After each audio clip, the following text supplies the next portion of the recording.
Good evening, everyone. I'd like to call to order the February 14th, 2024 meeting of the Fond du Lac City Council. Our first item of business is roll call.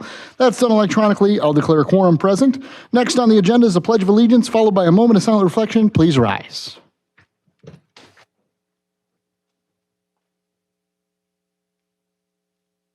Pledge allegiance to the flag of the United States of America and to the republic for which it stands, one nation, under God, indivisible, with liberty and justice for all.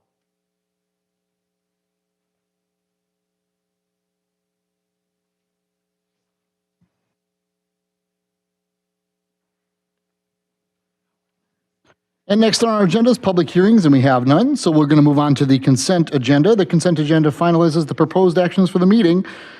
January 24th, the regular council minutes, the closed session minutes as well, item B, and the list of claims dated February 7th of 2024. Any corrections or questions on the consent agenda? Seeing none of those, I'll entertain a motion at this time. So moved by Ms. Riccio. Thank you. Is there a second? Second by Mr. Cassidy. Thank you both. Any further discussion at this point? Seeing none, please proceed to vote.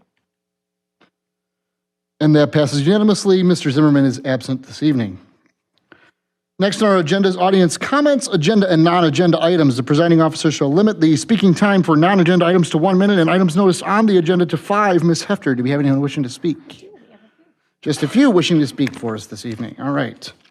We're going to begin with Mr. McCord. He's going to talk on item 6C, which is the team building policy. He's a proponent.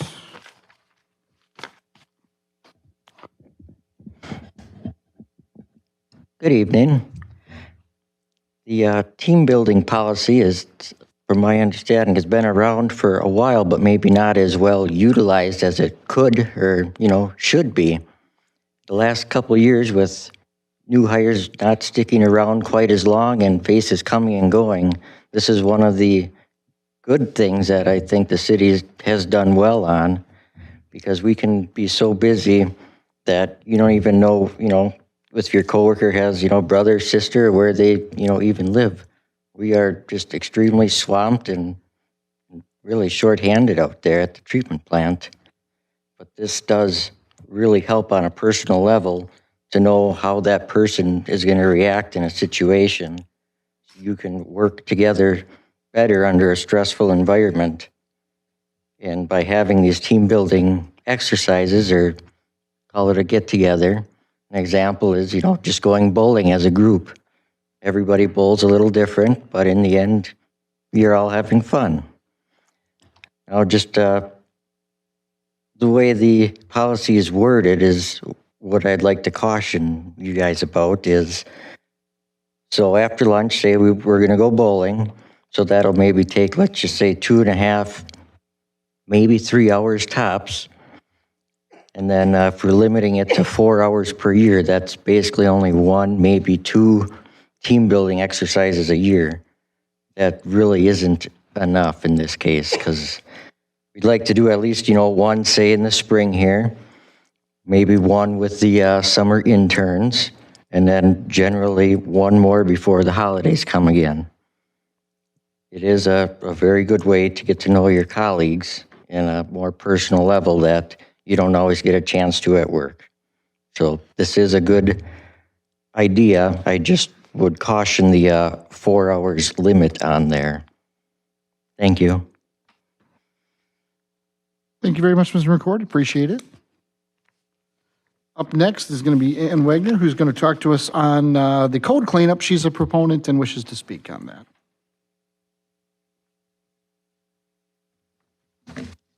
I have the red line strikeout copy of the proposed changes to Code 504.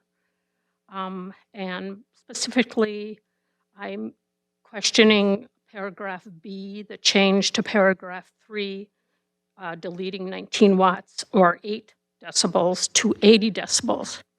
I'm not sure why this revision is made, but I'm presuming that it's because it's being amended to accommodate the future permanent stage at the Fond du Lac County Fairgrounds as to noise ordinances. I'm wondering who decided or what criteria was used to change it to 80 decibels. Was an audiologist consulted as to the safe noise levels that are available? I done some research, and according to CDC and the American Speech, Language, and Hearing Association, they state that 80 decibels can be damaging after 2 hours of exposure. Sound equivalents are gas-powered lawnmowers, leaf blowers, vacuum cleaners, garbage disposals, average factory, freight trains at 15 meters, which is about 48 feet, diesel trucks at 40 miles per hour at 50 feet, food blenders and milling machines. I suggest that the limit should be 60 decibels as opposed to 80. Thank you. Thank you for your time. We appreciate it. And next, we're going to go to Mary Beth Hayes at 285 Linden, who wants to talk also on item 6B, which is code cleanup. Thank you. First, I want to thank City Manager Joe Moore and this council for partnering with the Fond du Lac County Fair, and National Exchange Bank to put in a permanent stage at the fairgrounds. We have a beautiful, productive partnership here. I want to give huge thanks to Katie Grinstead and Matt Immel and all the rest of the Fond du Lac County Fair Board. They've worked so hard to produce one of the best family events in the state. And the really wonderful thing about this event is it's free. So I want to tell you the background story of how all this came about. About 9 years ago, the fair was dying and was in financial trouble. And the board gambled big and decided to make the fair free and charge for the grandstand events and use that money to pay for the entire fair. And it's been fabulously successful. This fair is one of the longest ongoing events in our city. It's a fantastic family event for all ages. It draws people from all over the country, and it's one of the best in the state. I actually think it's one of the best in the entire country.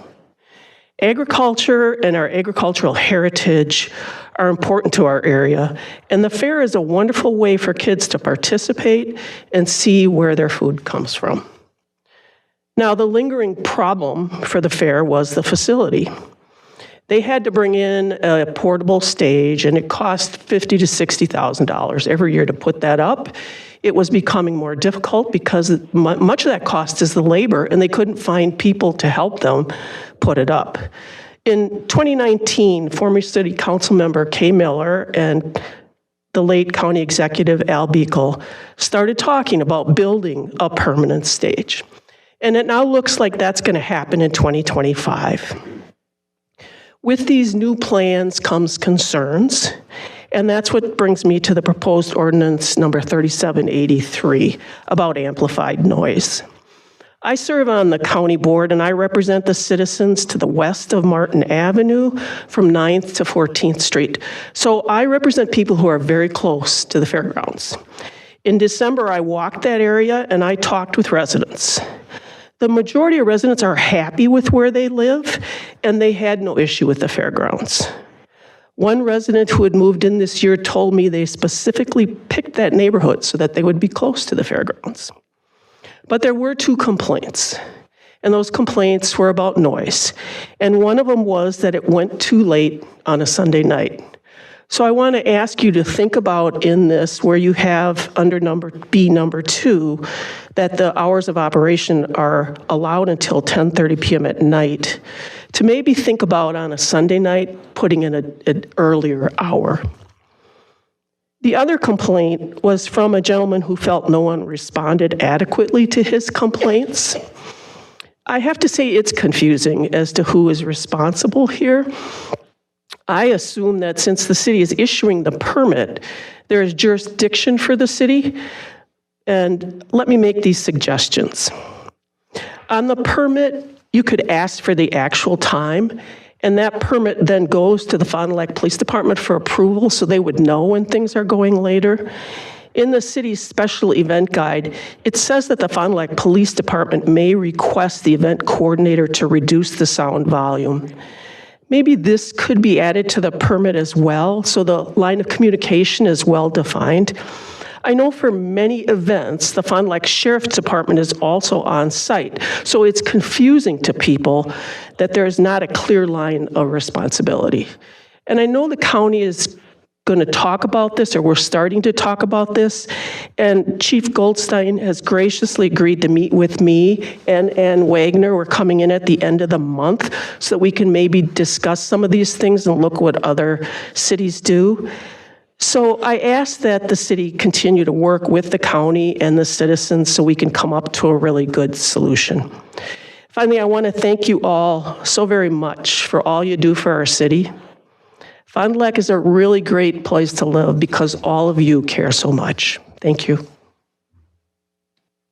Thank you very much, Ms. Hayes. Up next, we have Laura DeGollier, who's at 289 14th Street, and she'd like to talk about Agenda Item 6A, which is amending the Chapter 216. Thank you. And thank you to Deb Hoffman for all of her efforts to respond to those people who feel that a policy needs to be in place for cats that are captured, neutered, and microchipped and are unable to be adopted and then are considered feral. The efforts that others of us have put in to educate, build habitat for birds and the enjoyment of birds so that we may maintain our high flyer status is important, and we really appreciate Ms. Hoffman's effort to be able to maintain that status through the work that she's done. So what is Bird City and why does it matter? Bird City, Wisconsin is the first Bird City program, I believe, in the world, which provides highly visible public recognition to municipalities that understand that healthy communities are the sum of many parts, including birds. We support our communities in their efforts to protect and manage green space, educate their citizens, build and erect nesting structures, landscape with native plants, reduce threats to birds such as collisions and outdoor cats, and generally make urban areas both friendlier for birds and places where people want to live and work. End of quote. We have lost 3 billion birds in the last 50 years, and Bird City Friends would like to mitigate as many threats to birds as possible. Bird City is also a tourist attraction, as there are birders all over the state of Wisconsin who are willing to travel to add a new bird to their life list. And we are blessed with bird photographers in our city and surrounding area who post regularly on Facebook and other social media sites about the birds that they are seeing here. The data on how many birds a cat kills in a year has a range, but let's all agree that cats kill birds. Sometimes for food, but well-fed house cats allowed to be outside will kill for pleasure, because that's what cats have done for thousands of years. Bird City would like to see that ended by educating cat owners that their pets must remain indoors. They must also license, neuter, and microchip any cat in their care that is over 5 months old, and that is a city ordinance. And no one should put food outside for feral cats unless they're planning to bait the animal so that it can be trapped. Please keep your cat indoors, have it properly licensed and microchipped. A fine can be levied against those animals caught without licensing, which are then claimed by someone as their owner. Finally, join us May 3rd and 4th to celebrate all birds, but especially those smaller birds that migrate twice each season over thousands of miles. Thank you. Thank you very much, Ms. DeGollier. And also we have Dusty Kirkhope, who wishes to speak on item 6A as well, which is amending Chapter 216. Again, I would like to, as similarly stated, I just appreciate the care and effort that was put into the topic and through the discussion to generate what we currently have in front of us for this ordinance. I have 2 areas of comment. The first one is very nitty-gritty when it comes to the how I'm explaining it. So if you're not looking at the policy, I would ask that you do that just so it doesn't make no sense. I'm concerned that in an effort to change how we define who owns a cat, we're reducing language about restraining cats in public. So in Chapter 216, Section 16 indicates that no dogs or cats are permitted to run at large. Section 17 immediately clarifies necessary restraints. In the previous version, it referenced dogs and cats. The new language removes cats from the section about restraint. I assume this is because the section expands the definition of ownership to include those who care for the animal in question, which I realize we're taking out of the ordinance when it comes to cats. I'm curious why the decision was made to remove cats from the section rather than adjusting the language of the section to match the definition of ownership as defined earlier in the ordinance. If that expanded definition is important to the restraint section, Why then is it only important for dogs, but not important for cats? It seems sort of a weird double standard that I couldn't figure out, and obviously can't. I'm hoping to hear clarification during your discussion. Second, when it was initially introduced, I found myself experiencing an uncomfortable dissonance about the TNR program because my heart wanted because what my heart wanted to be the best answer for the well-being of cats simply wasn't. I found a 2020 research paper that did a review of 45 different studies on the effectiveness of TNR programs, and the authors offered the following commentary in their conclusion. Quote, overall, we feel that TNR does not appear to decrease population size unless significant resources and efforts are made to remove animals via adoption. The animals that remain appear to live shorter lives and are subject to disease and injury. In our opinion, it is much more humane to capture a healthy cat, and if it cannot be adopted, have it euthanized instead of returning it to the outdoors where it will suffer during its life, end quote. The American Vet Association shares similar facts, though they don't quite go all the way to suggesting a concluding action. Quote, free-roaming cats may have a reduced lifespan and be exposed to injury, suffering, and death from vehicles, attacks from other animals, euthanasia, human cruelty, poisons, traps, and weather extremes. The natural hunting behavior of free-roaming cats results in wildlife species being pursued, injured, and killed. This behavior negatively impacts the prey animal's welfare and may have a negative effect on native wildlife populations and contribute to ecosystem disruption. Free roaming increases the cat's exposure to infectious, parasitic, and zoonotic disease, end quote. My heart wants desperately to believe that releasing unadoptable cats back to their free-roaming ways with a snip and an ear tip is the best answer, but my heart also actually wants what's truly best for the cats and for the animals that are near them. As counterintuitive as it may initially seem, research shows that euthanizing cats that are unable to be kept indoors is the best way to be kind to them and also be kind to the rabbits, birds, rodents, salamanders, and other animals they kill by dint of their generalist hunting style. I appreciate that the city is currently leaning towards no formal TNR program, and over time, I hope that it continues to dissuade the release of free-roaming unowned cats in favor of evaluating whether the best option for that cat is to be made available for adoption or to be euthanized to avoid long-term suffering for it and the wildlife around it. But to be clear, I do support the policy changes that are going into place tonight. Thank you. Thank you very much. And I believe that concludes our audience comments for this evening. So with audience comments concluded, we're going to move on to action items. We have a single action item tonight. It's resolution number 9104, a resolution authorizing the submission of the Wisconsin Economic Development Corporation, WEDC, Community Development Investment Grant for the application for the redevelopment of 181 to 183 South Main Street, the former Beer Nuts. And Ms. Benson, our Community Development Director, has that introduction for us. Thank you, Mr. Heisler. As we look to reinvest in our downtown and in our community, we like to utilize all the resources that are made available to us. And through the State Wisconsin Economic Development Corporation, they offer a Community Development Investment Grant, which is specifically targeted for downtown redevelopment projects. From time to time, the city acts as a facilitator. We apply for these grants, and it's eligible for up to $250,000 to help facilitate a redevelopment project within the downtown that will be kind of catalytic and be important to the downtown. We've done this previously for the Retlaw Hotel and other projects as well. So for this we're talking about the former Bear Nuts building, or the Brickell building, which is right there on the corner of 4th and Main Street. It's been underutilized, and about not quite a year ago, Beer Nuts closed, and the residential units that were on the upper floor no longer used, and definitely in need of some significant rehab. So Meyer Property Group has acquired the property and is looking to redevelop it into potentially up to 8 residential units, along with commercial along the first floor.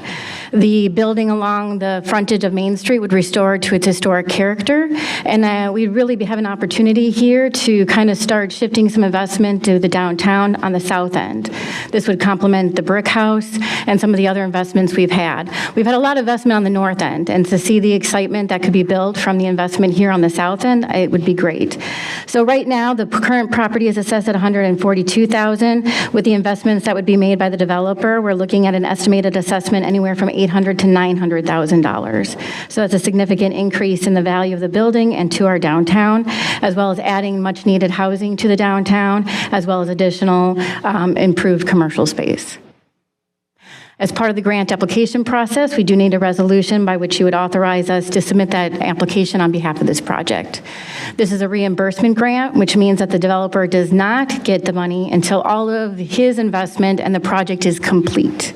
And at that time, then we can submit the appropriate documentation, the city would receive the funds, and then we pass that along to the developer. But again, the project has to be complete and ready for opening. Thank you very much, Ms. Benson. Questions from council? We'll start with Ms. Ricchio. Ms. Benson, so is there any city investment in this property at this time? At this time, we're going to talk about it because we want to be a partner in this project. So it's definitely, I think, on the table for conversation, but that's still in conversations. Thank you. Ms. Brault, you're next. Thank you. Well, and thank you for all the information. It's always exciting to see when somebody is willing to take on one of these projects and invest in our downtown. My question is, when you apply for this grant, is it like an all or nothing? If you're applying for 250, do they award that, or could there be smaller So it's based on the project cost. So you are only eligible up to 25% of the project cost. So obviously, in order to get the $250,000, you have to have $1 million project. So that's what it comes down to. So if you have less than $1 million project, then the ratio, goes down. And so, but the maximum you can get is $250,000, and that's if you have $1 million project. And right now, the current estimated renovation cost is 1.4, so the developer would be eligible for the full $250,000. Okay. And then do you know, are these grants usually pretty competitive, or, They are competitive. Usually, we've done very well as a community. I think this is our fourth one. And so we usually, use this judiciously when we know that it's going to be an impactful project. And we've always been successful in our applications. But yes, it's always competitive. There is a set pool of money. And so that's why when we come before you with an application, it's because we're confident in the impact it's going to have on the community and the success of the developer to make the project happen. Sounds great. Thank you. Thank you, Ms. Brault. I only have one question, Ms. Benson. If the grant is approved, does the state have any say as far as what has to be done with the property? Is there any restrictions that they would put on the developer? How does that all work? We don't necessarily put any restrictions on the developer. So basically what we submit for is, again, the investment has to match what we submit, and the overall kind of project has to move forward as presented. So we couldn't just suddenly change it to be something else. And because the focus of this grant is for the downtown, it is required to have commercial space. And so those are some of the requirements just overall of the grant program. And so, but I wouldn't necessarily say that the developer's hands or the city's hands are entirely tied, but we wouldn't be applying unless we knew what we were willing to commit to. Sure, absolutely. Thank you very much. Mr. Mullen, you're next. And this is different from some of the grants we've gotten to redevelop historic sites. Is that correct in terms of the? So this is the Community Development Investment. So the Hotel Retlaw, that was also the Community Development Investment Grant. The Retlaw Theater Project was a Community Development Investment Grant. So within the downtown, we've always used the Community Development Investment Grant. Okay. Thank you. Mr. Schuessler. Is there any parking behind the building for this increased residential that's planned? Yes, so there is a lot that is actually privately owned and is associated with this property. I want to say it probably houses about 10 to 12 parking stalls. Beautiful. We also have a very nice city parking lot right next door. Stalls are available. Thank you, Ms. Benson. We appreciate it. All right. With that, I think we have no further questions from council. So at this time, I'll entertain a motion. 9104, moved by Mr. Schuessler, second by Mr. Mullen. Thank you both. Any further discussion? Seeing none, please proceed to vote. And that passes unanimously. Thank you, Ms. Benson. Thank you. And that ends our action items this evening. With that, we move on to our presentation of input items. Ms. Hoffman, you're first, amending Chapter 216. That's the animals and adopting a policy for TNVR. Thank you, Keith. Thank you, President Heisler. Let's start with the memo, I think. Are you picking me up? Does that sound, okay. Yep. We had a high school student actually bring this to a city council meeting about a year ago and asked us to consider TNR.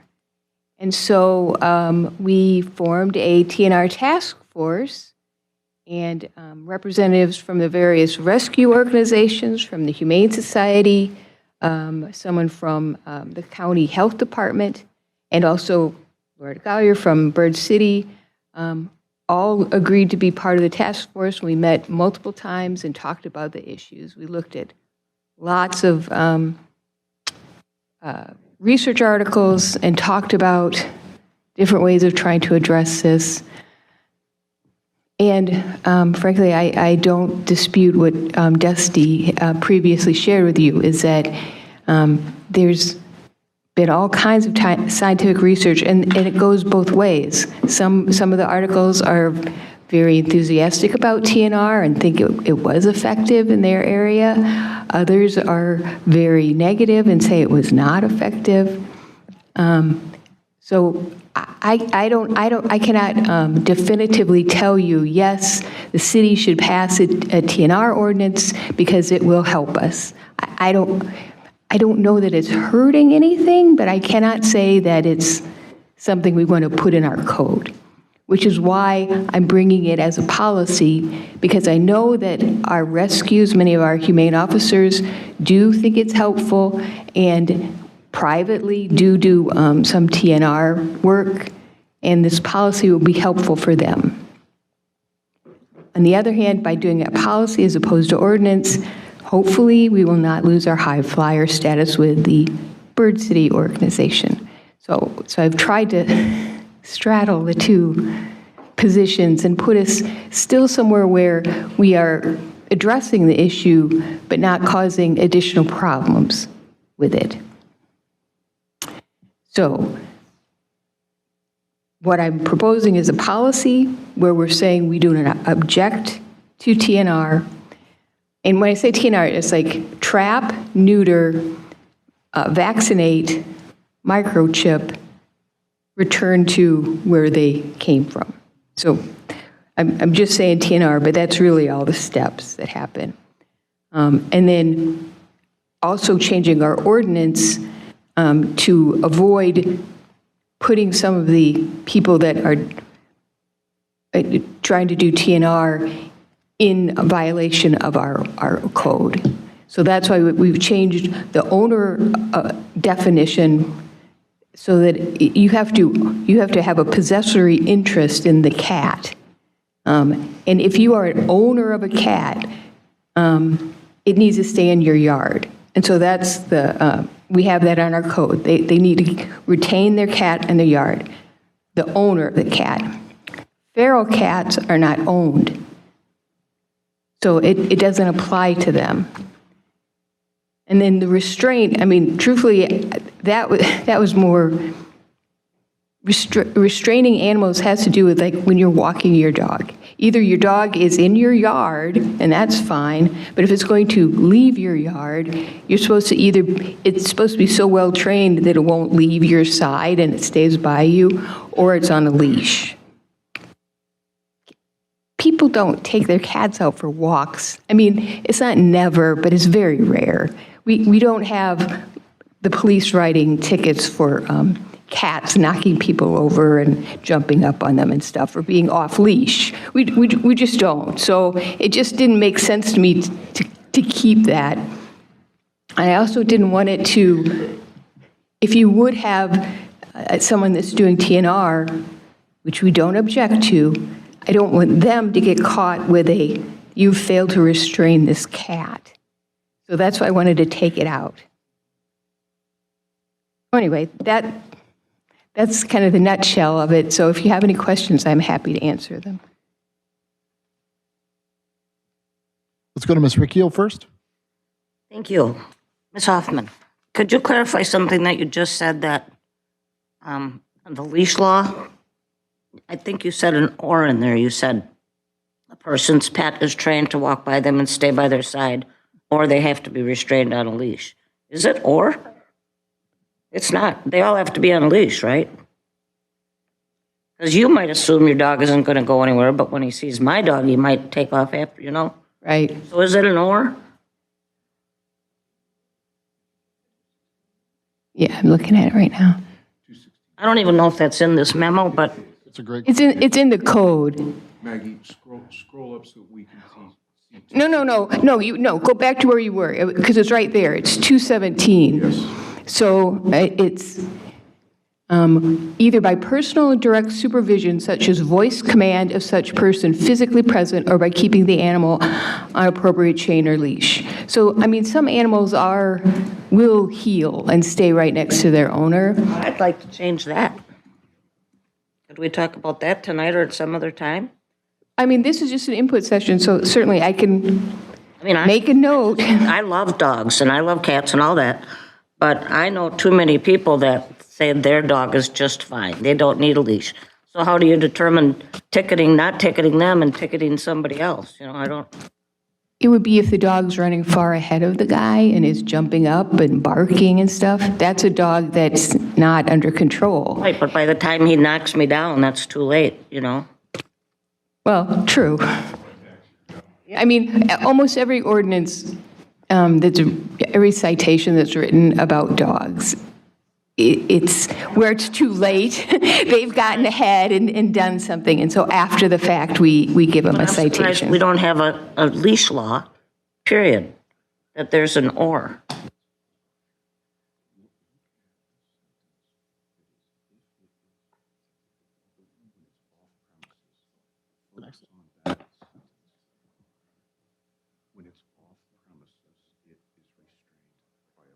Does anybody else see a problem with this?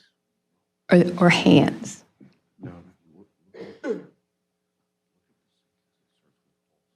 Right. So if you're off premises, you need a leash. Oh, okay, is that in there? Well, thanks for the clarification, because I was completely on board with what Ms. Riccio was saying there. But is that in there? Makes a lot of sense. Yeah, it is. It's further down. So, yep, also the dog or cat may be off, yep. Yep. So there's not really an or. No, it's not. It's like, if it's on your own premises or your automobile. Yeah, that's an excellent point of clarification. Thank you. Then I had two, honestly, really quick questions. Different discussions we've had in this past year. Is there a difference between free roaming and feral? Or are we just using different words sometimes? I believe an owned cat could be a free roaming cat if they have a cat door and the cat can go in and out, on its own accord. That would likely be a free roaming cat. Well, that would be like the indoor-outdoor cat type thing? Correct. Got it. And then also, clarification, why are there some cats not available for adoption? That went right over me. When the citizens were talking, they mentioned that some are not available for adoption. Well, feral cats generally can't become pets. They're wild animals, and they don't adapt. So that's the only class that we're determining as ineligible for adoption. Correct. Thank you. I'm cleared up. Thank you, Ms. Riccio. Ms. Brault, you're up. Thanks. So I would actually like to go back to the restraint question, because I feel like we do have a number of members of our community that like to take their cats for walks. There's people that bring them to the farmer's market. There's like cat strollers you can bring them. So I guess I am kind of concerned about taking out the restraint of cats if there are people that like to take their cats off their premises. Well, this doesn't prevent them from doing that. But then we don't have any requirements. So if I have my cat and I just take him to the farmer's market with me and set him on the ground, I don't have to have him restrained, or? I mean, that would be true under the, revision, correct? Okay. I don't know how I feel about that one. I wonder how, if people would take advantage of it. And I mean, I don't I expect you guess to it really have an depends on answer the for that. nature of a cat. Most cats don't enjoy being out in public, being in a strange place. They want to be in their own homes where they are comfortable. And I don't think they like visiting. I don't think they especially like new people. So I mean, I think most cat owners know that about their cats and won't be dragging them out into public much. I'm not saying, I'm sure there's possibly some cats with a personality that maybe enjoys that, but most of them do not. So I don't think it's a large risk. And I mean, and I know the police, they don't have any problems with cats. We don't see a whole bunch of tickets involving cat owners. It's dog owners. Mm-hmm. Right, and yeah, I totally see that point. I mean, if a cat is running towards me, I'm not necessarily going to be afraid, whereas a dog, you never know how they're going to react. So I totally get it. I feel like I want some time to kind of mull that over about the restraint part. This is an input session, so. Right. So then just a couple questions. So the document that was titled City of Fond du Lac Policy regarding trap, neuter, microchip, and return, is this the proposed policy? Like, would this be what we would be potentially approving at some point? Correct. So one of my questions, so number 2, says the city does not oppose efforts of the various rescues and the Humane Society to trap, neuter, et cetera. Would this also be something that if an individual wants to take this upon themselves to trap cats and neuter them and then release them, they'd have that ability to do so? Or would it be restricted to the rescues and the Humane Society? I think the rescues will work with volunteers.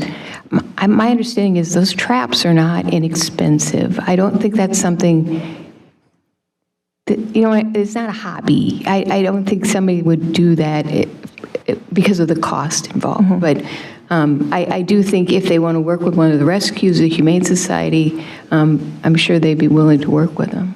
Okay. And then another question about the microchip part of it. Who would the microchip be linked to when you put that information in?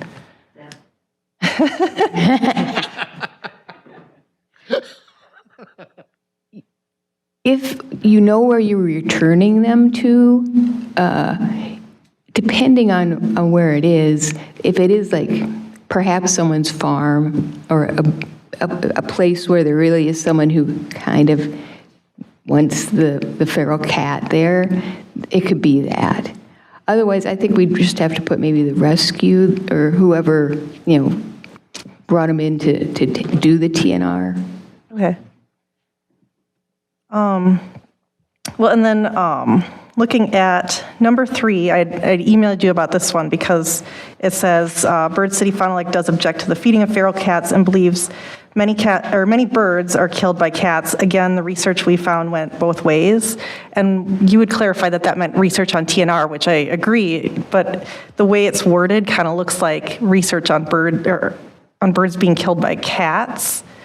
I agree that it's a little vague. I can make that clear. Okay. But I think what I was also trying to talk about is feeding feral cats and birds dying. The research went both ways on feed the feral cats, more birds were eaten, feed feral cats, less birds were eaten. I mean, it went both ways, the studies. Okay.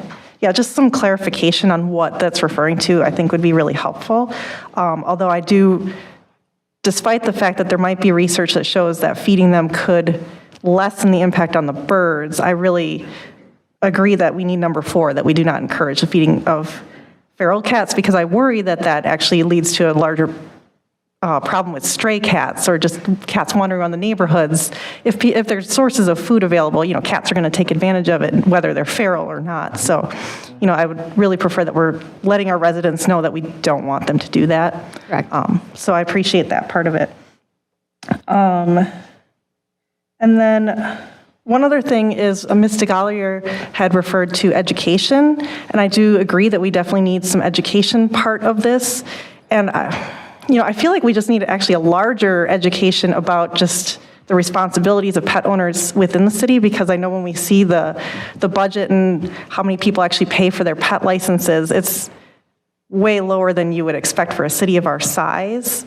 So if we would implement a policy that is, requiring, or changing to the ordinance to require people to microchip their pets, I think we also need to do a lot of education for people who currently own their pets and haven't gotten around to microchipping them, and maybe don't have them licensed because they might not even realize that's something that you have to do. Because I don't know that I've ever actually seen an announcement from the city like, hey, don't forget you have to, license your pets. Or if there is announcements out there, I feel like, people aren't seeing them, or we would have a lot more licensed animals within our city. So, whatever kind of education piece of this, I think would be fantastic, just to make sure that we're talking about like all aspects of the issue, not just the TNR part.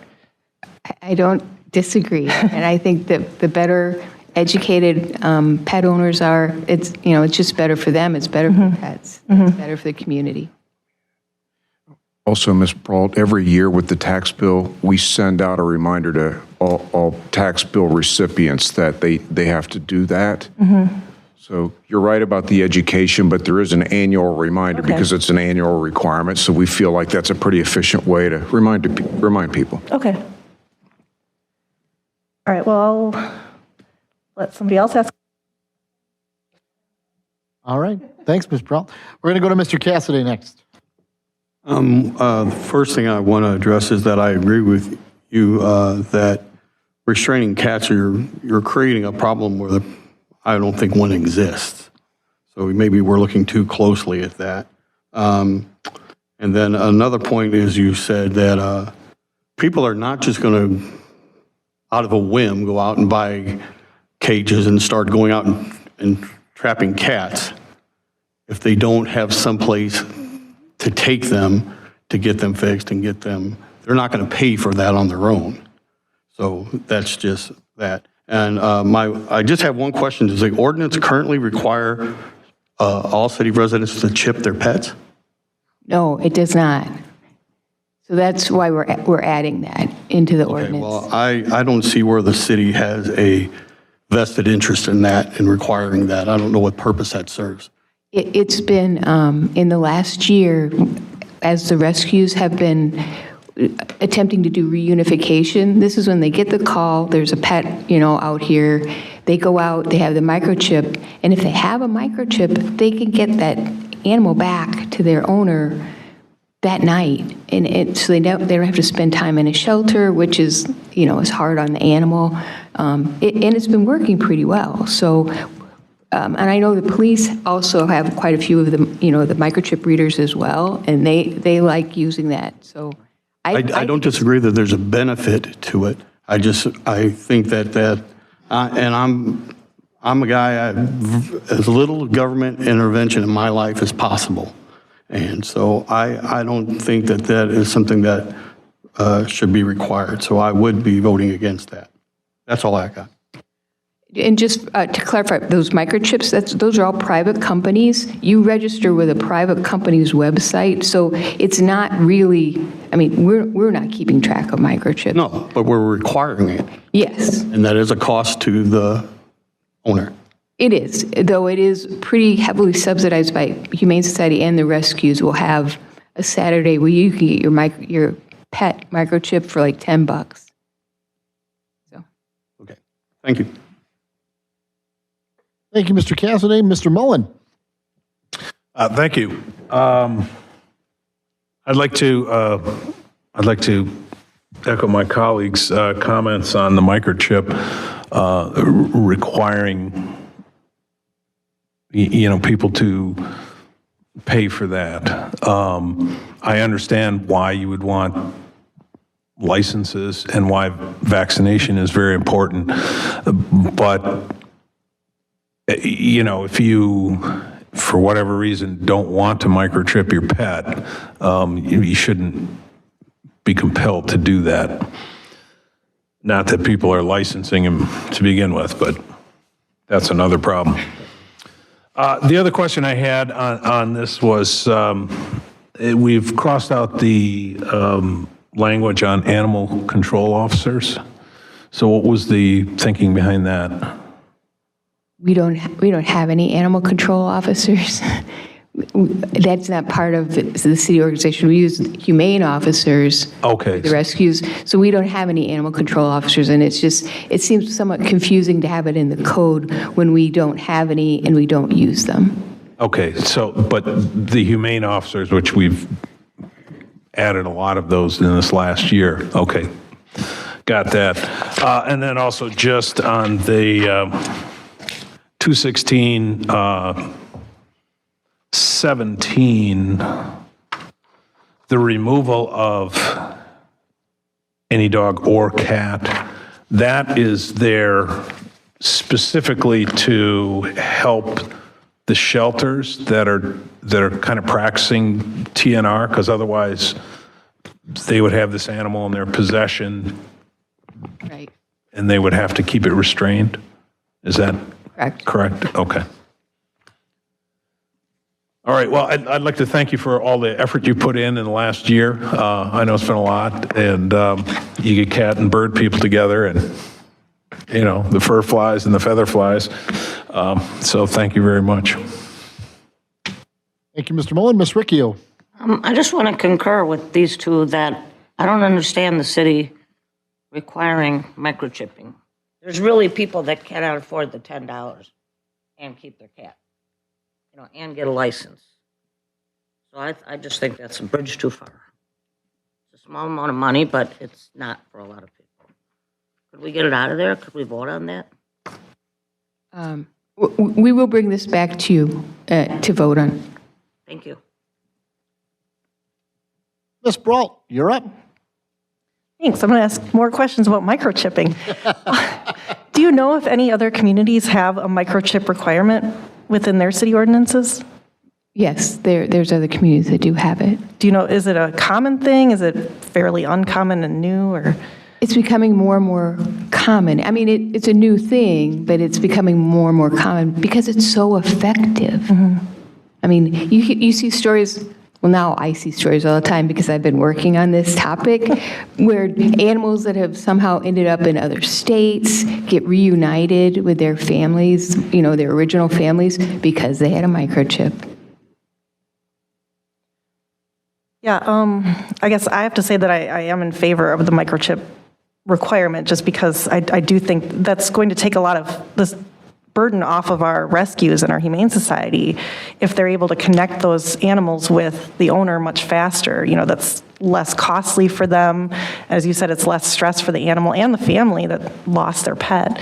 And I would hope that if someone wants to care for an animal, that they could afford that minimal cost of the microchip, because it's so valuable in the long run if your pet does get out.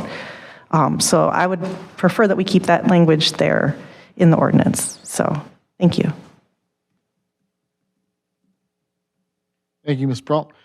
I just have if there's no other questions or anyone else on council, I just have a couple for Ms. Hoffman. First of all, thank you so much for all your work on this. I know that's, and also thanks to everybody who's been on this task force. Because I mean, there's a lot of people here who've had a lot of vested interest in making this work. And I think we are really, really far ahead of where we started on this thing. And I think that is the result of a lot of really great collaboration. So that's the first thing I wanted to say. But I guess going back to the cat at the farmer's market point that was made earlier, what if we leave the cats involved in that, if we don't strike cats out of that, what's the upside downside to that possibility there? Does it make, I mean, is it a difference maker, I guess is my question. I mean, I have no idea. I have no idea how many people are interested in bringing their cats to public places and letting them walk around. So it doesn't, I mean, but it doesn't, it's a no harm, no foul thing if it's left in there, potentially? Well, in that I don't want people trying to do TNR to be in trouble. I They see. Release the cat. I follow and you. now they Okay. aren't restraining it. Yep, I follow you. I missed that part. There was a disconnect for me for that. So I understand now. And then the other question that I had, let's go back to microchipping one more time. No, when it comes to microchipping, I guess my question is, let's say that this ordinance is passed with the microchipping requirement, and then someone doesn't microchip their animal. Is that a finable thing? How does that, what are we talking about as far as enforcement? And how does that all work? It could be written up as a citation. Frankly, I'm not aware that we've actually cited anybody for not licensing their cat or dog. Okay. So I'm not certain how many microchip citations would be written. I think it becomes more a chance for the police officer to educate them and tell them you need to get your dog license, you should get it microchipped, you should get it vaccinated. I mean, all of those things. Sure. Okay. That makes a lot of sense to me. And I think that answers all my questions. So I think we're set on that. Ms. Riccio, go ahead. Just for me, in summation, you can't legislate human behavior. It's my guess that people that license their pets, and once they know about microchipping and vaccination, they just will automatically do that. It's the people that already don't license their pets, which is probably the majority of people. If they didn't license them, they're probably not going to microchip them. And that's human behavior, human choice. Less legislation, the better. And with that, I think we're ready to close that input. Thank you very much, Ms. Hoffman. Great feedback from everybody, and I'm sure we'll be revisiting this topic. With that said, let's clean up some code. That's part B of this discussion. So, Ms. Hoffman, you're up. Thank you. All right.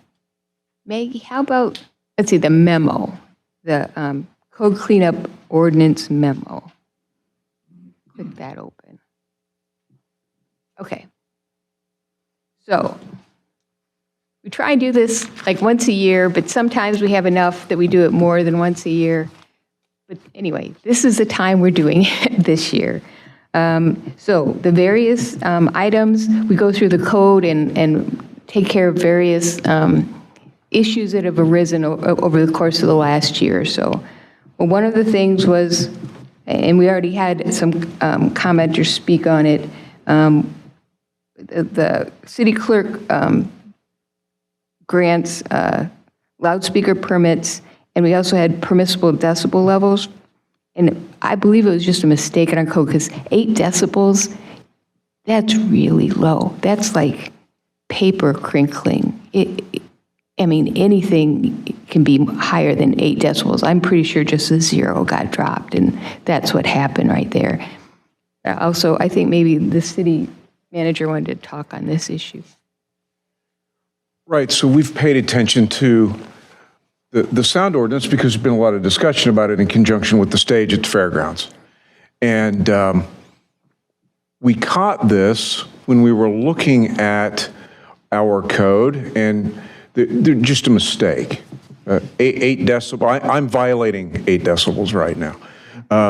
And so 80, we thought, in conjunction with the distance that's a limiting factor in the city code, makes sense for the type of events that we're talking about at Buttermilk Creek Amphitheater, at the Thelma concerts, at the Main Street concert and Fondue Fest, and also at the fairgrounds. So we just realized we had an oversight that's been in the code for, it seems like forever, at 8 decibels. And along those lines, I did want to mention something along just sound in general, which is what we have found is when we have an organization that submits a special event permit request to us, it goes through the police department, public works, et cetera, and oftentimes when there's sound involved, we talk about that too. And so even though there are limits in the code about when it can't go past, we can impose other things based on neighborhood concerns, et cetera. So there's been a lot of coordination with the neighbors around the Thelma, the neighbors around Buttermilk Creek. There's been a number of coordinations made about concerts on Main Street or Division Street. And I think in partnership with the county, we also need to do coordination with the neighbors around the fairgrounds. Because the past summer proved they didn't know what to expect. You know, there might have been an event over there that cranked up. They didn't know it was coming, and it might last for 6-7 hours, and it was noisy, and they weren't very comfortable with being surprised like that. And so the code fix is really because we discovered an oversight as we were doing all this research into what right looks like, or in this case, sounds like. So this is inadvertently connected with the fairgrounds, but we were digging deep in the code because of that conversation. So just some background on how we got here and why we discovered this oversight.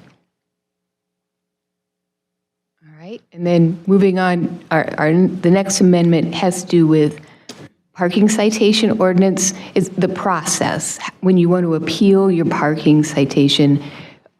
Every other city ordinance, you go to municipal court, and we haven't been doing that with the parking citations, but we're going to start doing that. So we're changing the code to reflect the procedure. And we have started, I mean, it's been in process, but now the code will reflect what we're trying to do. So that's the second amendment. The third one has to do with the amusement devices, the little games that people play inside bars. There was like kind of a loophole if they were using credit card payments. And so we've changed the definitions to close that loophole. The fourth change has to do with, we had added a trespass if people leave the sidewalk to deliver things. That was going to cause, we were going to have problems with the feds on that ordinance, so we've amended that ordinance to make that it's a suggestion, it's not a requirement. So that's what that's about. And then the fire department had asked for a change in lock boxes and fire extinguishing equipment. And they also asked for an ordinance regarding private ambulance service providers. And if you have any questions about either of those things, I'll turn you over to Eric on that. Then we've also created the tobacco compliance check fee, because that's not allowed under state law, so we can't have it in our ordinance. Number 8 is we added within the plan and weed control, you don't have to start having your lawn under the 6 inches until June 1st. So that's what that does. Number 9, police chief asks that we make his chapter gender neutral. And so that's what that does. And then number 10 makes, it mirrors our general board commission requirements from chapter 14 for the ethics board. And those are all of the code changes. And I'm happy to answer any questions. I'm going to start with Ms. Riccio first. Just really quick on the sound thing. I thought of it a little while ago because we're talking about it with the county and the stage. Is the construction or the design of this new stage in this modern day and age take into consideration the acoustics and where the sound is being projected to? You know, is it going like out over 4 square miles, or is it going out to the paid audience? I mean, are those design considerations? Is that a design consideration to your knowledge? It is.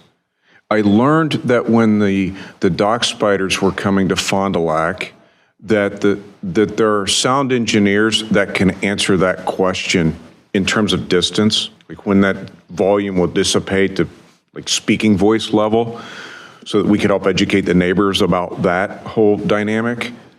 Same thing here. Because the stage might even be better than what's presently there, based on the design. It could be. I don't want, you know, at this point, I don't know. It could be. Yeah. Thanks. Thank you, Ms. Riccio. Mr. Mullen? Thank you.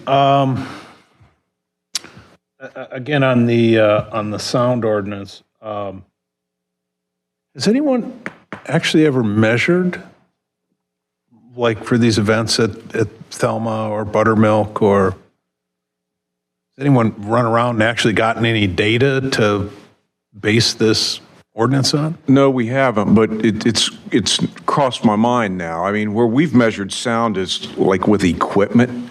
If neighbors hear, say, a cooling unit that seems unusually loud, we will go check that. But we haven't, to my knowledge, held any sort of metering device at different distances around the speaker systems at any of those places. So that's something that we've actually talked about, because when we were involved with the stage conversations at the fairgrounds, we were throwing around decibel limits like we're experts or something, and we're really not. And so, yeah, we would want to have somebody do that so we could be better educated about it.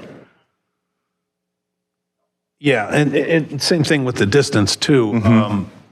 There are times at various functions downtown, if you have something happening on a street, it's being funneled through the buildings. It goes a lot farther, 100, 150 feet, where, if you're out in the middle of a field, it would dissipate very quickly. So, yeah. I mean, I don't know how you would write an ordinance to account for that, but, something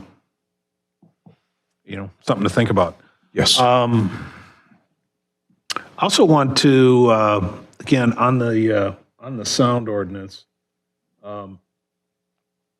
Ms. Hayes brought up a good point about Sunday nights. Under the code right now, it's loudspeakers cannot be transported and operated at one location, shall not be operated between 10:30 to 10 a.m. Putting a date in there might, you kind of expect that on a Friday, Saturday night, but not necessarily on a Sunday night or even during the week. Maybe we could consider putting some flexibility in terms of the day of the week on that time. And then I had a question. I don't know if this is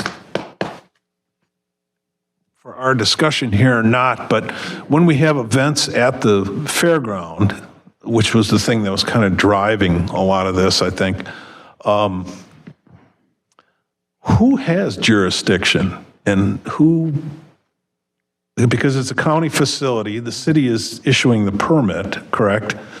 So who's in charge of enforcing? Who has the authority to go to the fair or the person who's actually the sound engineer for the act or whatever to say, look, you got to turn it down? We do. The city. Okay.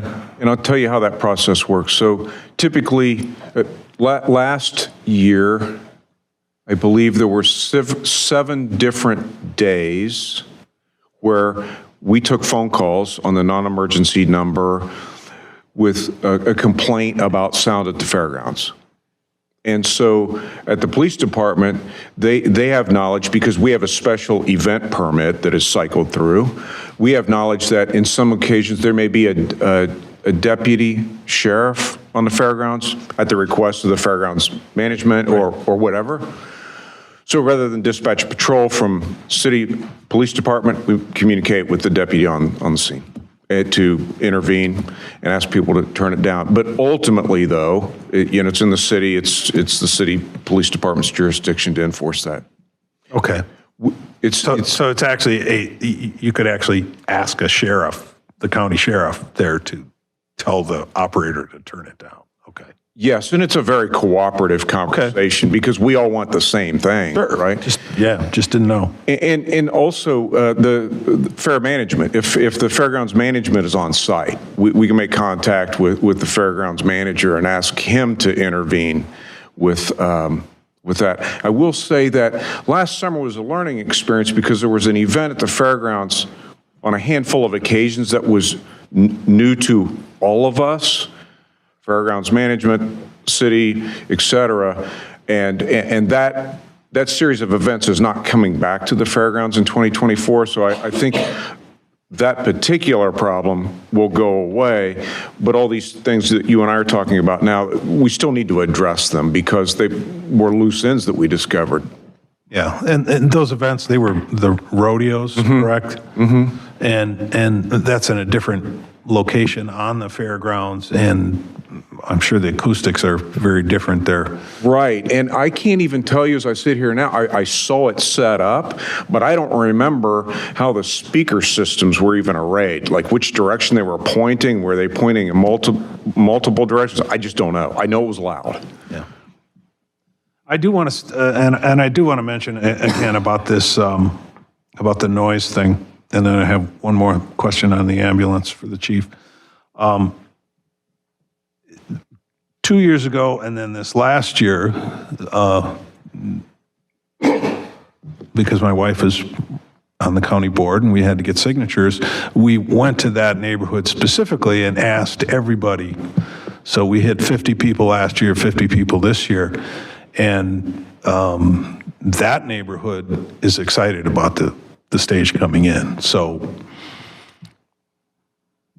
I didn't hear anyone say, I'm worried about parking, I'm worried about noise, I'm worried about people wandering around. Nothing. They were excited about it. So I just wanted to get that on the record. And I do have a question for the chief on the private ambulance service. Can you kind of clue us in as to what the issue was on that? So it's not necessarily an issue, it's more of a preventative thing. We're trying to make sure that the city is getting the highest level of care possible. If a private ambulance service does come into the city and try to take some non-emergency transfers from the hospital to other facilities, that they have the highest level of service available, and that we have some kind of an agreement with them to know that they're not going to be doing the emergency work, they're going to be doing the non-emergency. Okay. All right, very good. Thank you. Ms. Brault. Well, Mr. Mullen pretty much asked all the questions I was going to ask, so I would just like to reiterate what he said about possibly putting a limit on Sunday nights, or looking at the days of the week, specifically if that would improve the relationship with the neighbors surrounding the fairgrounds that are having some concerns about, the Sunday night concerts or possibilities of events that are going later into the evening. But other than that, I think everything else that I wanted to ask was answered, so thank you. Thank you, Ms. Brault. I just wanted to add just a couple of quick things. I think, so I've got a little bit of a background in this because of some of the things that I've done with Walleye Weekend and a few other events around the area. I would encourage, and I would strongly support doing actual audio testing out at Buttermilk, Thelma, the fair this year in particular, because we know the stage isn't going to be done till next year. So if we can do some actual testing, that's really, really beneficial data. The next thing I will say is the positioning of the speakers is extremely important as far as which way they're facing. We know that. 80 decibels is a good starting point, just as a general rule of thumb starting point. Most outdoor rock concerts for Rock USA, all of those have riders that are right around 100 decibels. So AC/DC, as an example, was 106 when they were around. So I'm glad that we're not going nowhere near that level. I'm concerned from a decibel standpoint that it is going to bother the neighbors, and I want to make sure that we do everything we can for that. And I also think that a day of the week specific arrangement is vital. I think that's really, really important. I'm looking at what the fair typically does, and how the fair typically would do it is their grandstand deck would start at 8 o'clock. They've got usually a 75-minute to 90-minute set. We're wrapped up by 10 o'clock. We're in good standing in that situation. So I think we could probably make some adjustments based on, some of their requirements, and then scale it back from there, making the fair kind of the top end of what we would allow as far as time is concerned. And I think that would be really great. And I also wanted to thank Chief Goldstein and Ms. Hayes and all the folks that are involved in meeting to discuss this, because I think involving the residents in the neighborhood is really critical to kind of get this all figured out, because I realize that there's a great partnership opportunity here, and I'm excited about it. I just think there's going to be a learning curve for everybody involved. I think that's really critical there. So that would be my comments on the stage at the fair. And I guess my only other question would be, is there anything in the code here that we would need to adjust based on this input, or are we going to come back with a resolution that's going to then list all of these plus any additions, corrections, all that sort of stuff? Can you tell us how that next step is going to work, Deb? Right. I mean, this is an input item. You can vote on it tonight, but since you've given me, a fair amount of feedback, I'd rather we were able to go back in and clean it up and then bring it back to you in what we would think would be final form. Excellent. Okay. Sounds good to me. Mr. Mullen, I'm going to go to you. Yeah, just one final question on that. Would it be possible or advisable to have a special agreement on the fairgrounds where we would have exceptions? Yes, I know from, I'm reading body language from the fairgrounds manager and talking with him. I don't think we're going to have any more Sunday night concerts. And I think there's there's an alignment. We all want the same thing. We don't want to create an entertainment opportunity that annoys all the neighbors, right? So I don't know that we need to put that in our city code, because I know that we've learned a lot from last summer's experience. I don't expect us to repeat that. And by us, I mean all of us. So but I do think going forward, we will have that conversation. Anytime a special event permit request flows through, because that flows to the city clerk, and then it's essentially staffed through the rest of us, that's going to be high on our radar to look for. Like, what time of day? So that we can alert the neighbors, et cetera, and also guard against any repeat mistakes. Okay, yeah, so the question was just how you would implement that from a code standpoint. I don't think we need to. I think the way our code's written is fine. I don't want to impose a limit on the fairgrounds either by the city saying that across the board in the city limits, you can't have an event after, let's just hypothetically say 6 p.m. on a Sunday night. There might be occasions where it makes sense to have something after 6. But I think that the conversation about a special event permit at the fairgrounds, that may be proposed to go to 10 o'clock at night, it's going to get a lot more of our attention because of the lessons we learned. But I don't think we're going to see that either. I mean, just for practical purposes, I don't think we're going to see any more Sunday evening proposals. Okay, very good. Thank you. Thank you, Mr. Moore. Thank you, Mr. Mullen.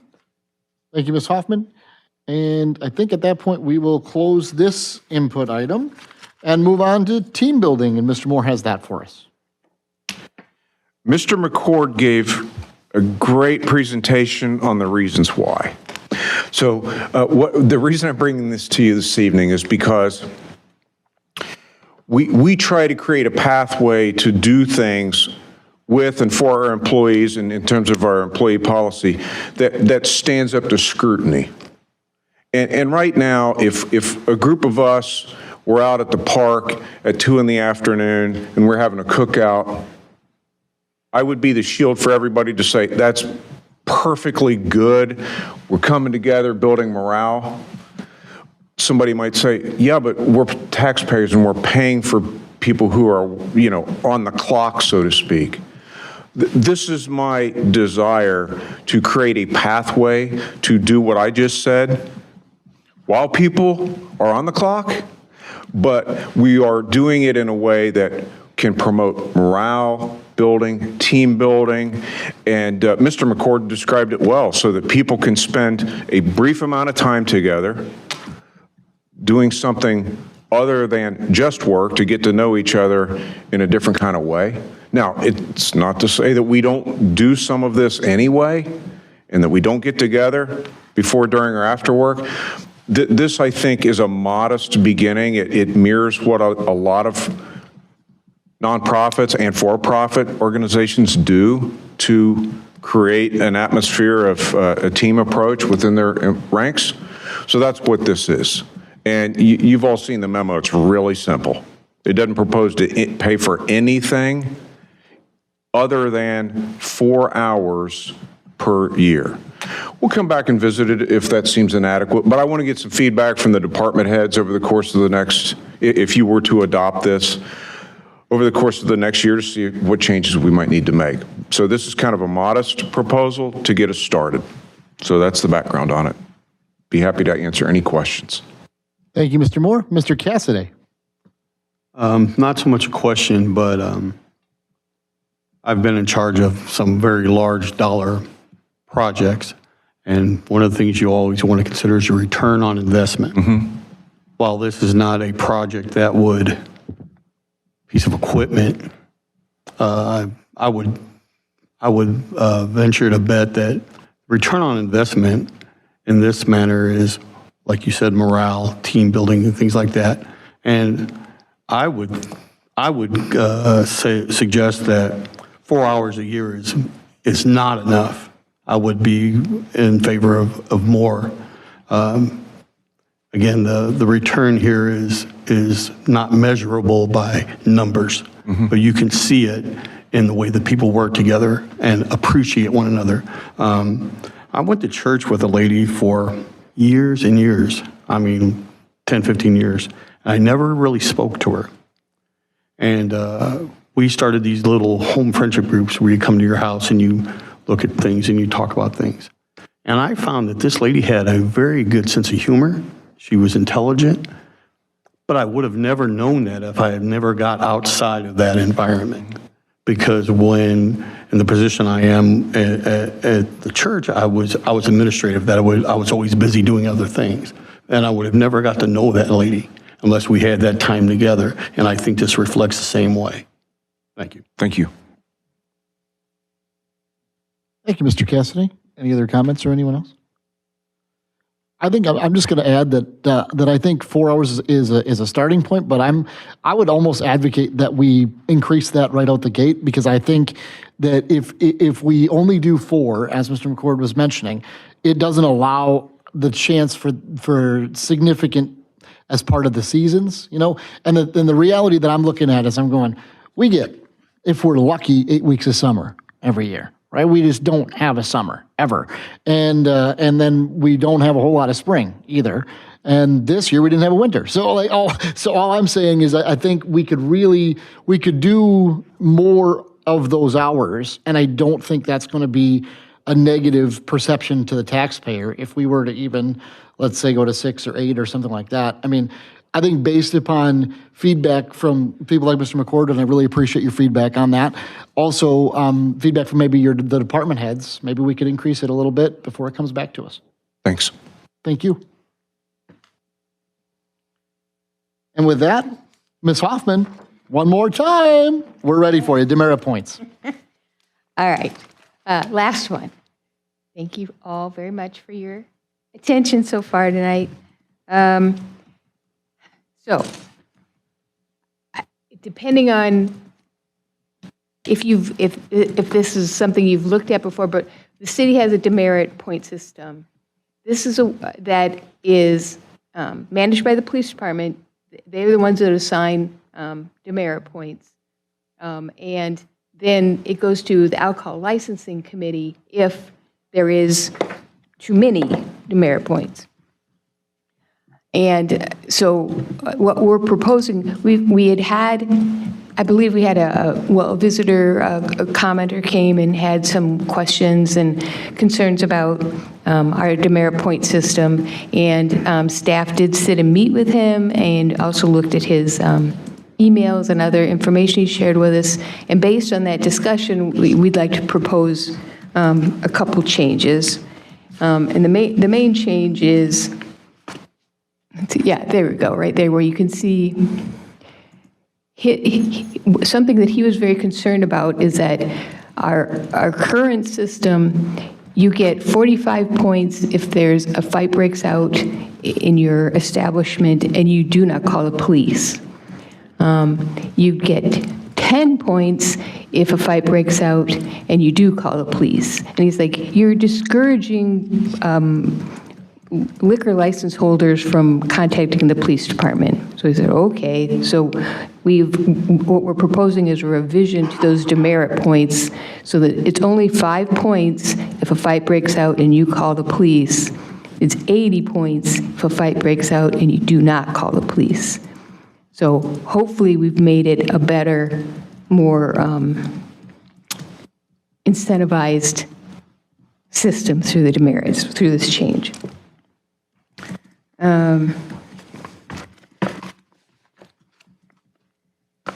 We also are adding language, and see, this doesn't show in here, but it's already our current practice. When someone's having quite a few demerit points, we'll reach out to them and meet with them and talk to them about it. And depending on the nature of the violations, sometimes we can reach a settlement. Like I think in the past year, you may have been where people had like a 30 or 60-day suspension. That usually came from a meeting where they had a lot of demerit points and we reached a settlement with them. If we can't reach a settlement with them, it goes to a hearing in front of the Alcohol Licensing Committee where we will ask for either suspension or a revocation of their license. And so they get a full due process hearing in front of Alcohol Licensing Committee, which they would then be able to appeal to the district court if they don't like the decision of the district, of the Alcohol Licensing Committee. Another change, we used to have a point reduction class, but we do not have that anymore. The people that were running it don't exist anymore, so we can't. But our code still references it, so what could happen in the past, someone that had demerit points and they're worried about it, they could go to this class and they could get some of their demerit points back. The class doesn't exist anymore, so we don't want to have a reference to it in our ordinance. And then we also changed the look-back period. So we did have it was like 12 months and 12 months, and then 18 months. It's all 18 months now. So it's yeah, and that's that change. So no matter how many points you've gotten, we're only going to look back for 18 months. So those are the proposed changes. I know this is a little confusing, so feel free to ask any questions. Thank you very much, Ms. Hoffman. Let's go to Mr. Cassidy first. I just want to comment on the fights, in the burst. I believe that addresses two things in a positive manner, in that one, we definitely want to encourage the owner to contact the authorities, but we don't want to make it, or we want to make it so that if they don't call the police, that's a problem. But we also want to be able to track if this guy has a recurring issue with fights in his establishment and he's calling the police all the time, that's fine. But you have a habitual problem here that you need to address, and I think these changes fix that. Right. Thank you, Mr. Cassidy. Ms. Riccio. Okay, Ms. Hoffman, I think that there's two issues in front of us tonight, and both are equally important, and I will try to be quick, but I do have quite a few issues. The first one is that Mr. Boda, the punitive points that he received for an incident that actually didn't even happen in his bar in June of 2023, when a person was leaving the bar, somebody noticed that he had probably a gun in his pocket as he was leaving the bar. And being a good citizen, Mr. Boda called the police to say, this guy just left the bar. I didn't have troubles with him in here, but he left the bar and we think he's armed.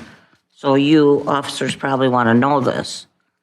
So for that, he got fined 75 demerit points.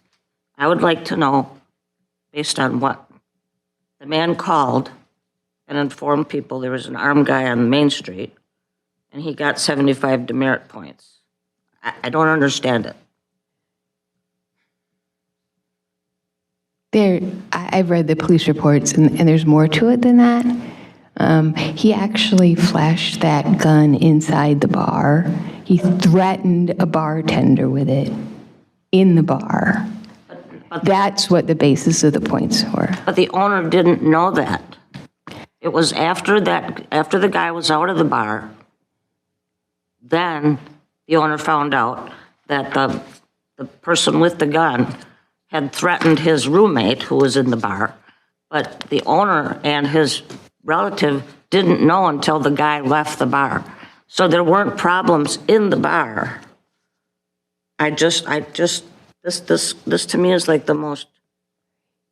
Again, I just went through the process of if he would actually lose his liquor license, or we would ask for a suspension, which has not happened, he'd have a chance to have a hearing in front of Alcohol Licensing Committee.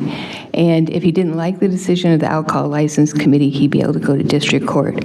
But at this point in time, no one has made a suggestion that he needs to be suspended or revoked. Ms. Hoffman, we got a point of order on the table from Mr. Cassidy. Mr. Cassidy, please state your point. The issue before the council is the demerit system. This is not the time to discuss certain events that does not apply to the subject matter at this time, I believe. Thank you for stating your point. I'll rule in favor of that point. And I agree. Mostly. Except this is a real-life example of the next questions that I have about the demerit system. And I almost feel like... Ms. Riccio, if you could just do me a favor and I understand what you're trying to do, and I totally get that. All I would say is if you can reference your following questions that would not specifically reference this instance and just kind of be more general, then I think we'd be great. What I just said. Perfect. Yeah. Thank you. So the demerit system, I'm on the Alcohol Licensing Committee, and so far, nothing has come before me that I'm aware of, unless I slept through the thing, where this person or any other has come before us to protest an awarding of demerit. So I was kind of surprised to see that that's part of the natural process, because I've been there almost a year now and I haven't seen any of that. I think it's good what you're doing is lowering that thing up there, but I don't know where it's so subjective. I understand that it's you and Officer Hahn that determine these things. And I just would like to know, like, there's so many things written down here that are exact, and they're great. Another thing that I question on this, and I wonder if it's state code or if it's on ours, is operators and employees are getting demerits for selling illegal substances. If an employee is doing that, why is that an operator's? Like if I work at Kohl's and I'm selling drugs as an employee there, illegal drugs, and I get caught, the manager of Kohl's isn't fined or hurt. His business isn't impugned by me, the employee, selling drugs on the premises. Why do bar owners have a higher standard that they have to meet in these instances? Churches get shot up, parades get shot up. But I think bar owners as business people are held to a higher standard. Partly it's because having a liquor license is a privilege. There is no right to have a liquor license. And I'm sure the police chief would agree with me in that just a lot more crime happens after alcohol becomes involved. Which is why we try and control how it is distributed and how liquor licenses are used in the city. Well, just to go back to my question on the employee selling drugs, owner, operator / employee, why would the owner be penalized for that? And is that state code or is that our city code? I'm not sure I'm understanding your question. The demerits? Go up a little bit, please, Ms. Hefter.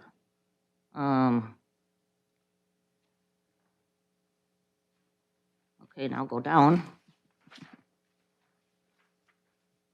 Okay, go all the way back up, I guess. Owner employee selling controlled substances. City Code 500-5, Chapter 961, Wisconsin statutes. It's 150 points, and I agree with that, if it's an owner. But I don't know why an owner is responsible for his employee. Just like if I'm working at Kohl's and selling drugs, nothing happens to Kohl's. I don't agree that the employee there's a master-servant relationship between an owner and employee.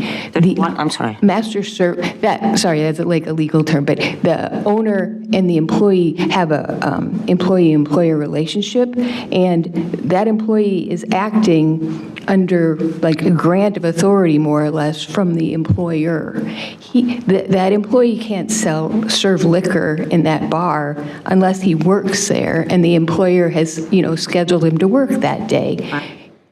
So the owner of that bar is responsible for everything that happens in his bar. How it is lit, if the floor is washed, everything, including who he hires, if they are a person that sells drugs, that's a problem. It's not just a problem for that employee, it's a problem for the owner. Why isn't that same problem translated to any other industry? A brake service company, a tire place that's owned by a guy down the street. I don't understand the extra burden. And I understand alcohol's involved and all that. Point of order, Mr. President. This argument is kind of not going anywhere. It's very circular. And I think Ms. Riccio has surpassed her time on her first thing. So can we move on? You are above your 5 minutes for your first opportunity to speak. You're allowed to speak twice on a subject for 5 minutes per occasion. So at this point, I will sustain that point of order. We'll move on to other counselors, and we'll let you circle back. With that being said, Ms. Brault, you're next. Thank you. So Ms. Riccio actually alluded to the question that I wanted to ask, which is, I think one of the concerns that was brought to us was if owner is issued demerit points, do they have the ability to appeal the points, and what does that look like? Absolutely.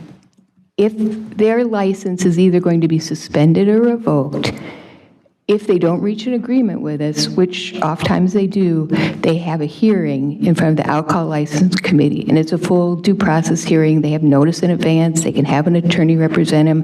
They can have witnesses testify, and then the Alcohol Licensing Committee makes a decision on whether they're going to suspend or revoke that license. If they don't like the decision of the Alcohol License Committee, again, they can appeal that to the district court, Wisconsin District Court. Okay, thank you. Thank you, Ms. Brault. Mr. Mullen, you're next. Thank you.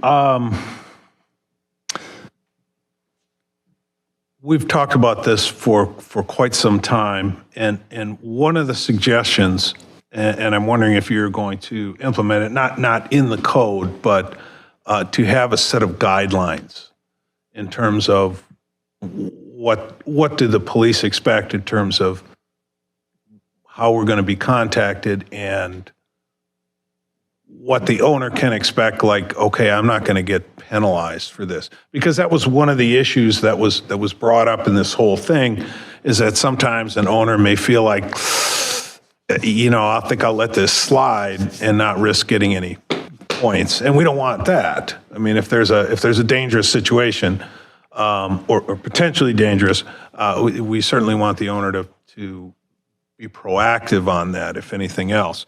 And having some guidelines, not necessarily in the code, but just some expectation, like, okay, here's what we expect from the police, I think would be helpful. The other question I had was, how many people have been affected? How many people have actually lost a liquor license over the last 5 years or whatever? I mean, are we?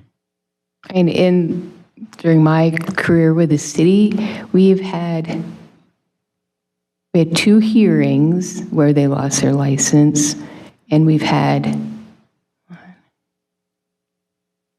I think, about 3 or 4 where they agreed to suspensions, and sometimes they do reopen, and sometimes they don't reopen from their suspension. But the vast majority of the operators in town are operating without any problems, correct? Correct. There's lots of places that receive no demerits. Okay, so, I mean, these are edge cases, and so we got to keep that in mind. We do want to be able to eliminate that very small percentage of bad actors. We want to, if there's a problem, we want to do something about it. So the other thing I had, again, I think the issue here in terms of an appeal, the issue is in the enhancer points that there's no appeal for that process. And unless you get to the point where you're in jeopardy of losing your license, that's when the appeal process kicks in. So, I do like that the ordinance has added an opportunity for mitigating evidence to be presented. I think that goes a long way. The particular case we're all thinking of may not help in that case, but I think going forward, being able to at least have your say, so to speak, helps. The other thing is, and we talked about the 12, 18 months, and I'm glad that it's more uniform now, because there was mathematically a case where you could, arbitrarily go back and get something. But by moving it to 18 months without changing the points, you've basically cut the number of points per year somebody can have by like 30% or so. So, and that's why I asked about how many businesses this was affecting. Because more are going to fall into that now. Right. I mean, if we had any kind of normal distribution mathematically, that's just something that would happen. And so maybe we might want to look at some of that data and see, are we going to all of a sudden have a lot of people falling under disciplinary things, because of this. Essentially, you're reducing the number of points per year by counting it over 18 months. So just something to consider, right, if that's going to dramatically increase the numbers of owners that would be getting in trouble. I don't think it will. But other than that, I'm pleased with it. I'm glad we've cleaned up that time issue. Thank you. So thank you. We're perfect on that. Mr. Cassidy. Just one thing I would mention, and that we probably need to pay attention to, is if we change the at what level or what point that they can appeal. If you make it 5, then there are people that are going to abuse that, and they're going to appeal every time they get hit. And we don't want that system clogged up with frivolous things. So I think we need to weigh what would be more reasonable. I agree with Mr. Mullen, but there has to be a balance struck there. All right, thank you, Mr. Cassidy. Anything else or anyone else? Ms. Riccio, second opportunity, go for it. Is there going to be anything put into this code? Like the instance that I previously referred to, can that individual business owner, at this point in time, do people like that have any recourse as to why he got points for calling the police about something that didn't happen in his bar? Is there any recourse? And secondly, I also don't understand going to 18 months. I don't understand. That doesn't seem like a collaborative, cooperative scene to set with these business owners in the city. It seems, in both cases to me, unnecessarily punitive. That's all I have to say. I'd like to hear your response. Oh, okay, I was like, well, I wasn't sure if that was just a comment or a question. No, I mean, that's my only question. Those are my questions. No, these ordinance changes won't allow, because the liquor license holder that you were discussing didn't have enough points that he was near suspension or revocation. He wouldn't be going to hearing. He wasn't in danger of losing his liquor license. No, he wouldn't be able to appeal. It would only be if he had several more events so that he did get close to so now he is coming in to meet with us and we're talking to him about suspension or revocation. Now he'd have a chance to have a hearing, and now he'd have a chance to appeal.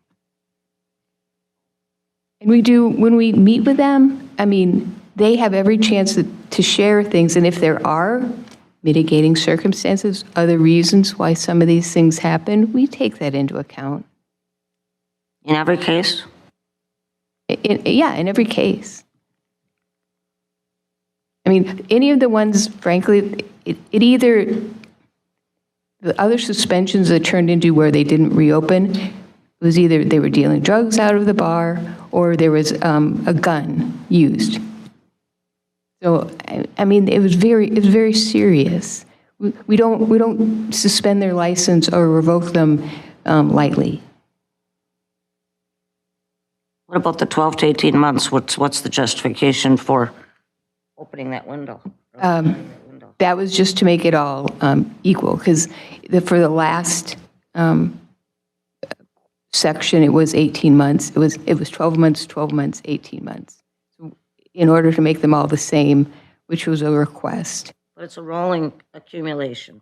Correct. So like from the date of my violation, it's now, I have 12 months to get these many, it was, and now it's going to be 18 to get that same number.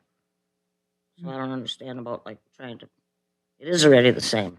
It starts on my date, mine does, his starts on his date. I don't understand the justification for making it 18 months. Just the look-back periods would all be the same. That was the request we received. Thank you. Thank you, Ms. Riccio. I just only have one thing to add. First of all, thank you for all the effort you put in on this topic, Ms. Hoffman, because there's a lot to unpack. And anytime you're dealing with anything that has to do with any type of demerit system that would involve someone not being able to operate their business, that's a really sensitive and very important thing. And I also think, I think the way that this is designed to make sure that the calls get placed to the police department, that's the biggest thing for me in all of this. And also, I don't know what it looks like, and I'm certainly not up here to advocate that I would have any idea what it frames like. But perhaps there could be a situation where those demerit points can be discussed at an earlier date than what they currently are, if there is some demerit points that happen. Because potentially, if you are the bar owner, you may feel like, well, my back's up against the wall now. Like I'm up against it, and I only have this one chance to fix things. And maybe if we can intervene earlier, maybe they would feel like they have more of an opportunity, which would then hopefully create more of a collaborative relationship between them and the police department, which I think is the ultimate goal for everyone. So that would be my only input on all of that. So I'd like to thank council for an excellent input session, and I'm sure we'll discuss it further. And with that, I'll close the inputs, and at this point, I will close all of our inputs and entertain a motion to adjourn. Motion to adjourn by Mr. Mullen. I'm proud of you. Zimmerman's not here. Who's second? Second by Ms. Brault. This is not debatable. Please proceed to vote.